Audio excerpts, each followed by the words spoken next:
যারা নির্বাচনকে পেছানোর পায়তারা করছেন তারা বিএনপিকে সংস্কারের প্রতিপক্ষ বানানোর চেষ্টা করছে বলে মন্তব্য করেছেন বিএনপির স্থায়ী কমিটির সদস্য নজরুল ইসলাম খান।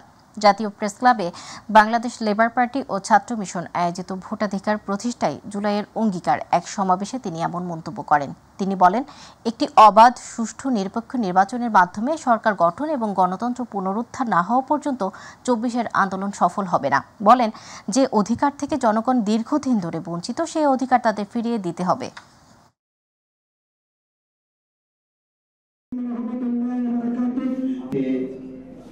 আমাদের দেশের সাধারণ মানুষের সমর্থনে আমরা ফ্যাসিবাদকে বিদায় করতে পেরেছি, কিন্তু এখনো গণতন্ত্র পুনঃপ্রতিষ্ঠা করতে পারি নাই।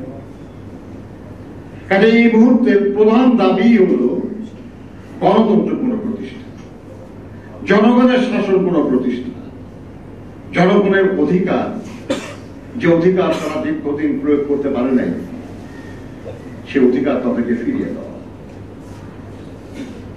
নিশ্চয়ই সংস্কারের প্রয়োজন